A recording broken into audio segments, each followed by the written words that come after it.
pulsing in the background. Panasonic autofocus, pulsing in the background, hope no one notices.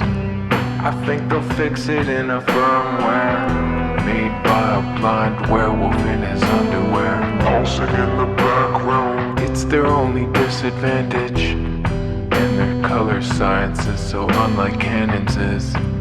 I tried to track my baby's first steps. It was in that moment I knew that I was powerful. All I want is the perfect camera. All I want is the perfect camera. So Panny Boy has released her innards, and we now know what's inside of the Panasonic GH6. For the most part, I think we got full specs. Every time I release a video like this, it's irrelevant immediately. We get new information, and I'm like, ah, shit. So I got a bunch of stuff that's been released that nobody cares about anymore. That's good times. It's fun to be me. So just initial impressions. If I was just a YouTuber vlogger, I would be like, what the fuck? You gotta be kidding me. They're sticking with depth from defocus. Was there a meeting? I hope there wasn't. All right, fellas, full frames had enough time in the spotlight, haven't they? R5, nice try. We're back. We're back leading the video industry. That's us. That is us. 4K 120p, 10-bit, 424. Maybe. Doubt it. Still, we're shooting 300 frames per second. Who's doing that? Not one bitch. Boss, you have no idea how proud I am of you right now. This camera's gonna be so good for the videographers. We got spectral imaging processing in there. Waveforms. How'd you do it? How did you do that 4K 120p? We did it because we care. That's why. That's how. It's just we felt like putting our best foot forward, leading the industry once more. People were afraid. What are they doing? How come they're not releasing anything? GH2 is just like a firmware update. Anything new on the horizon? You betcha. You betcha. Here we got it. The kitchen sink thrown at your mom. It must be the new Venus processor that thing's so hot. So I couldn't even touch it when I tried. It was working so hard. I'm just happy that we finally addressed the one problem we had, which was the autofocus with this new processor. It's so fast now. We fixed it, right? I'm sorry, fixed what? You didn't like our autofocus? It's depth from defocus. Always in focus. That's our motto. After the algorithm sets your focal point, it then just checks 5 times a second what the out of focus areas are doing, and then it reacquires the focal point.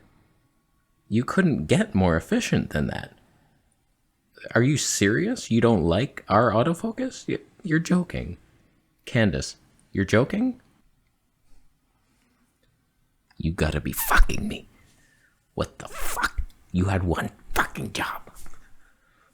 Listen, boss. Oh, man. What good's an image if it isn't in focus? Not very good, huh? Huh? You have an answer for that? Candace, I don't think you understand how contrast detect autofocus works and how it's the most reliable system we've ever known. When you detect contrast in a scene, you leap. You leap from one contrast to the next, making a dynamic wave motion, like a pulse, but so fast that you can't see it with the naked eye. And then you're wondering, how come this feels so right? It's just that our market research has indicated that the only problem anybody has ever had with a Panasonic camera is the autofocus not being reliable enough, and it's the only thing we had to fix. We could have released a GH5 Mark III with phase detect, and people would have bought it. Where's the fun, Candace? Where's the fun in the hunt? The hunt for autofocus. It's the journey that brings us together. I'll hunt your kids. So, Panny Boy, you had one job, and it hurts. It hurts the soul. If you just wanted a run and gun camera that you could rely on to do things automatically, autofocus, like, it's not gonna happen for you if you're in the Panasonic universe. They refuse. I don't know, I see a lot of comments saying like Sony won't sell them the sensor. Maybe Panasonic has too much pride to buy a Sony sensor. Like, no, we're our own company, we'll get them somewhere else. but like the other ones are dumpster versions of what you could have had. Just terrible autofocus. It will never be right. Just tracking somebody, eventually it's gonna do that thing that snap. It's like a magnetic irritation field. I don't need it in my life. On the other hand, if you're into wildlife videography, which I now am, I think you lean this over anything. It's like, if you're willing to manually focus now, what's the problem here?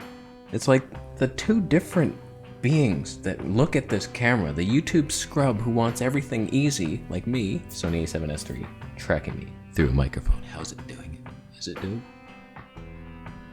It could be doing it. Versus like somebody who actually does stuff and has a minor amount of skill and dignity. You got Bandit Boy. So let's just read through some of the things that caught my eye. Not every single spec, but I have questions, because you can't just read a spec sheet. Oh, cool, 4K 120p. Can we edit those? Like, how hard is it? I struggled a bit with the G9 files, the 10-bit 422, just 4K 24p. It huffed and puffed. I don't know, man. And it didn't have 10-bit in 1080p, so I couldn't even lower my standards. That's bullshit. I'm just in 1080p here. I'm fine with it. So that's my first question.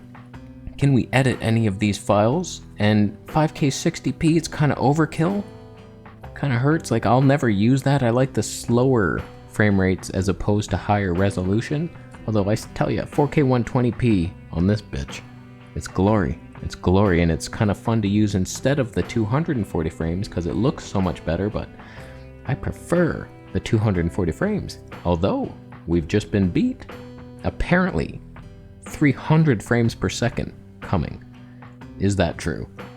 I don't know, but Panty Boy doesn't leap in 120 frames like they should. 120p, 240p, 480p. Is that 240?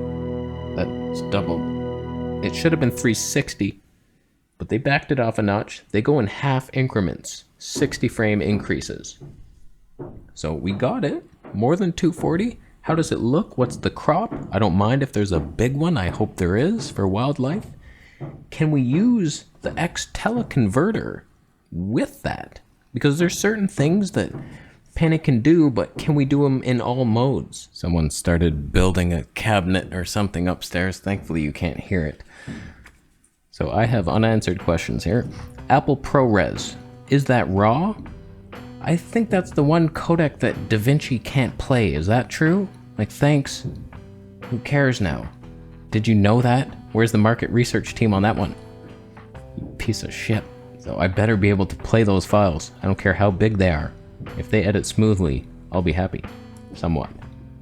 Dynamic range boost. This sounds cool. Is it a gimmick? Does it work? ISO 2000 is the minimum. You're gonna have to do NDs indoors. That might hurt. And Vlog. 12,800 is the limit for video. Good luck in low light. We're at 12,800 right now. It's gloomy as hell outside. Clouds, rain. You wouldn't want to be here. Can I use that dynamic range boost in all modes? The 300 frames per second, 4K 120p? Because certain things don't happen. Panty Boy, I remember you removing HLG from the 180 frames per second. Don't think I'll ever forget that. I won't. The Viewfinder looks like it's pretty shit. Barely an upgrade. 3.68 million dots compared to the 5+ in the Olympus and the 9+ in the Sony. Will it be good enough? Probably. Shut up. The S1H screen, that's interesting. It's chunky, but that is the ultimate screen. It appeases everybody. You get your flip up. Because I notice on the wildlife, I don't even use the screen. Like, it doesn't work. The sun will reflect off it. I can't manually focus properly. Sony bullshit screen, so I'm just like, you're done. So I don't even try, but I notice as I'm looking, I'm trying to line up and I'm looking off to the side. I can't find a damn bird. How do you do that with an awkward neck twist? You're pointing, nothing makes sense. So if you line it up in the viewfinder, it's easy. With the screen in front, centered, could be better. Should be, and it still fully articulates, not that you'd want to film yourself with Panasonic pigskin and terrible autofocus. You suck, Panasonic. Depth from defocus loser technology, we've already talked about that. I can't believe they stuck with it. It's not good. Will it work? Sometimes, yes. But eventually, in every single video you make, it will snap and pulse and do something weird and freaky and annoy your audience. Will it catch a bird? They got bird detect. Will it latch? I doubt it. It'll pulse and latch. That's not a show. There's zebras appearing on my face. Beauty mode engage. The S1H screen, I lied. It's not the full resolution of it, by the way. 1.8 mingers. 1.8 dingers versus 2.2 dingers. I don't like those odds. It could be good enough. It's better than this, barely. Where's the Fuji X-T200 screen? Come on. Here's a funny spec. It does 1/25,000th of a shutter speed for the most jerky movements possible. I myself prefer when the motion is smooth and I can just be myself. Oh God, how is this still a segment where you do these? Is that a dance? You can't do interpretive dance and upload it to YouTube and expect the algorithm to pick it up. What are you doing?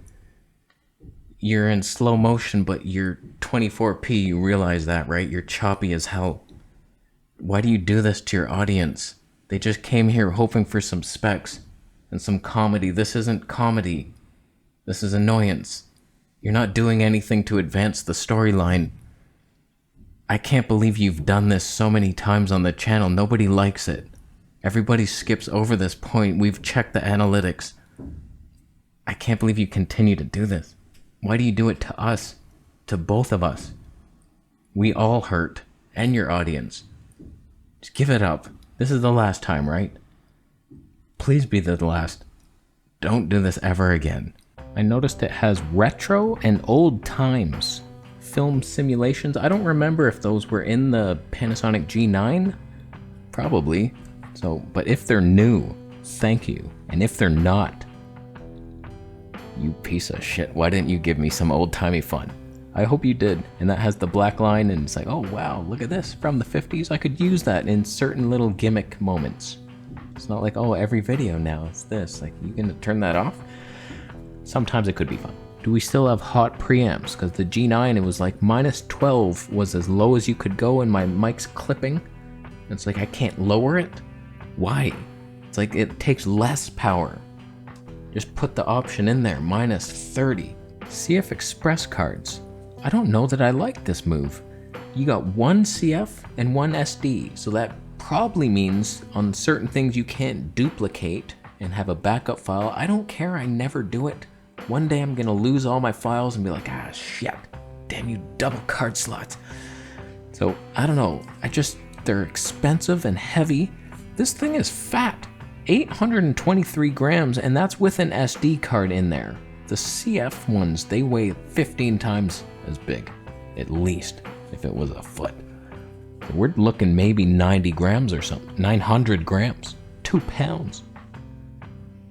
That's a heavy fat bitch. It's heavier than any full frame camera in existence right now. Quote me on it. Not one heavier than that. I bet you the Z9 is about that. But that's what Penny Boy is used to. They're heavy, they have a fan in there, and then they can do things that other cameras can't. They haven't really done anything that anybody else can. It's weird how full frame caught right up all of a sudden. The R5 is doing 8K, R5C with 8K 60p, Nikon's doing 8K 60p raw. And it's like, how the hell did full frame catch up that fast? And now Micro Four Thirds has fallen behind. Penny Boy's still big, not taking advantage of the size factor, but really it's the lenses that are small. It's okay to have a fat body. That's what she said to me once. So now we know the basics of what the Panasonic Go to Hell 6 and the Olympus OM-1 OM-1 by OMDS Solutions is. Which is the better buy? It's pretty obvious that the Olympus is the all-arounder, do everything, autofocus smooth, boom, YouTubers and other things camera. Panasonic is very geared towards filmmaking, the ultimate quality, manual focus hobo shit. Decent. So like for wildlife, I'm like, oh, which one? Oh boy. Because if you have a lens, you can't just, oh, I'm going to use my Olympus 100 to 400 on the Panny Boy. Oh, there's no dual stave. Oh, that's not what. You can't switch and match them. So you have to pick Panasonic or Olympus for wildlife. That's a tough one. I lean Panasonic. I try to picture if I had them both. Panasonic with its 100 to 400 and the Olympy Boy side by side. Which one am I going to pick? Probably Panasonic. It has the better slow-mo. I'm manually focusing anyway. Higher dynamic range. More features. Better. Probably more comfortable. The lens is a bit lighter. Body heavier. That's a better balance. You lean Panny Boy.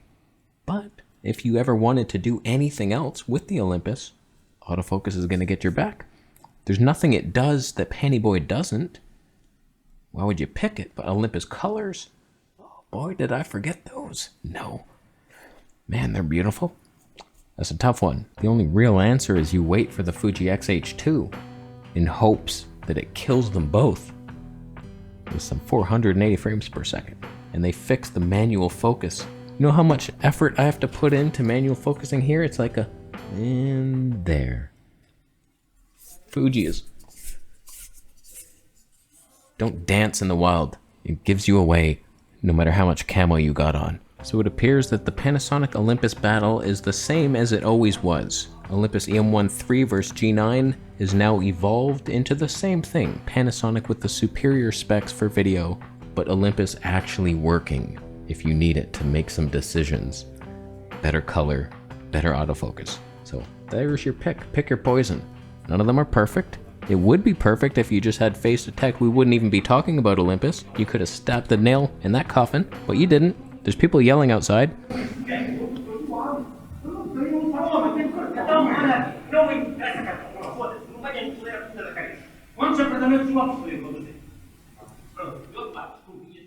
Panasonic and Olympus reps. Since I would be filming in slow motion anyway, I think the stabilization isn't as important to have the dual stay, but it still does matter. It's not like the jittery, annoying stuff, but it is large movements shaking around, so it's better to have the dual stay of the Panny Boy, and you get slower slow-mo. Is there a nice crop on it though? I like that 33% crop. Like you're at tiny like smartphone sensor now, but who cares? Come on. So what do you lean? Panny Boy or Olympus? Who won this battle so far? We haven't seen any footage. I did watch that Japanese video. The guy leaked it. Good boy. Good stuff. Good translations on that one. A lot of information went over the head, but I could see the stuff. I saw stuff. So thank you for shopping around in my affiliate link section. Neither of these cameras are available. Thank you for thumbing up. Buying a Fuji Assassin t-shirt. I think the X-H2 will assassinate both those companies if they can improve their autofocus and manual focus. Just takes a firmware update. Panny Boy lets you choose how far do you want the focus throw to be. Really short or some little Goldilocks zone or longer? You tell us. Let us choose, Fuji. I'll choose your girlfriend. I'll leave. After you subscribe. You haven't pressed it. You have to actually press it.